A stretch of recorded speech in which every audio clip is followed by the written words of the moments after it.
మీ business ఏదైనా మీ ఊర్లో promotion చేయాలంటే అది సుమన్ టీవీతోనే సాధ్యం. ఇప్పుడే సంప్రదించండి.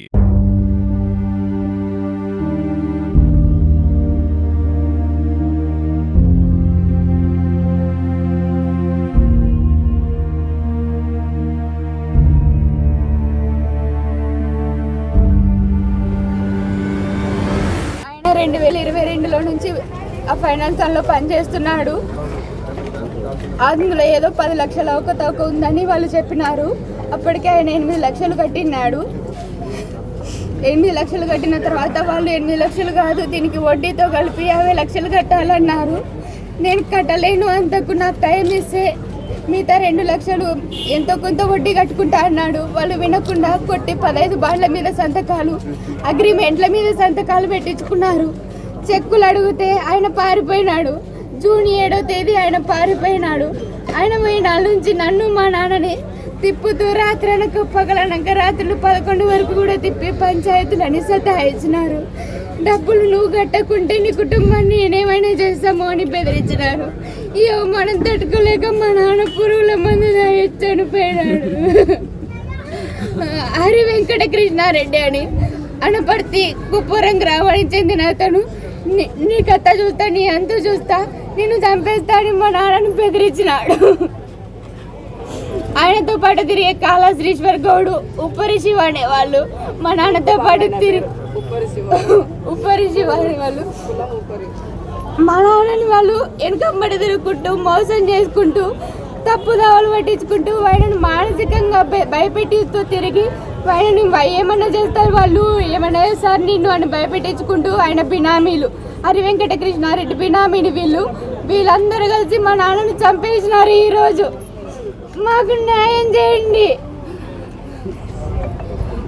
మా కోసం శిల్పన్న ఐజీ వరకు మా ఐజీ సార్తో మాట్లాడి ఐజీ సార్ సాయం తీసుకున్నాము. అయినా కానీ మమ్మల్ని ఇక్కడ వదిలిపెట్టలేదు వాళ్ళు. మీరు ఇబ్బంది పెడుతుంటే పోలీసులకు ఫిర్యాదు చేయలేదమ్మా? వాళ్ళ చేతిలో ఏం లేదంటున్నారు సార్. అమ్మ చేతిలో ఏం లేదమ్మా అంటున్నారు. ఏం లేదంతా పొలిటికల్ అంటున్నారు. మీరు మీరు మీరు భర్త ఎస్పీ దగ్గర కలిసినారు కదమ్మా? ఎస్పీ దగ్గర కలిసినాము. మిస్సింగ్ కేసు మా మామతో దొంగ మిస్సింగ్ కేసు పెట్టించి ఆయనని ఎలాగైనా రప్పించి మమ్మల్ని ఒత్తిడి చేయాలని చూసినారు. అది మేము ఎస్పీ సార్తో మాట్లాడుకొని అక్కడనే క్లోజ్ చేసుకున్నాము. ఇక్కడికి వస్తే ఆయనని చంపుతామన్నారని అక్కడి నుంచి అక్కడనే ఆయన వెళ్ళిపోయినాడు. ఆయన వెళ్ళిపోయినా కానీ మమ్మల్ని వదలలేదన్న. ఈరోజు ఒక మైక్రో ఫైనాన్స్ వల్ల ఒక నిండు ప్రాణం బలైపోయింది.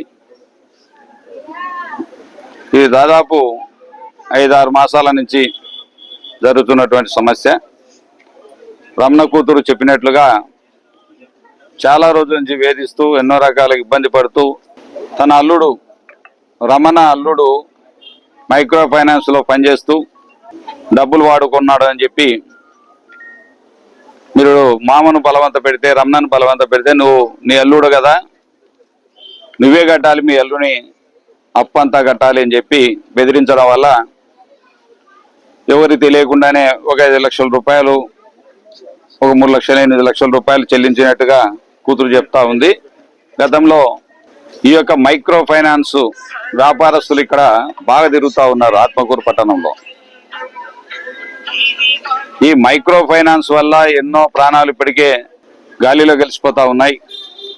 10 రూపాయల వడ్డీలు, 20 రూపాయల వడ్డీలు తీసుకుంటూ రాజమండ్రి నుంచి ఈస్ట్ గోదావరి నుంచి ఇక్కడికి వచ్చి ఈ ప్రాంతాల్లో సంచరిస్తూ ఎవరైతే అవసరాలు ఉన్నాయో అలాంటి వాళ్ళ వద్ద కొన్ని ఆస్తులు తనఖా పెట్టుకొని మైక్రో ఫైనాన్స్ అని చెప్పి ఇక్కడ అధిక వడ్డీలు వసూలు చేస్తూ ఈ ప్రాంతంలో బాగా వ్యాపారం చేస్తూ ఉన్నారు.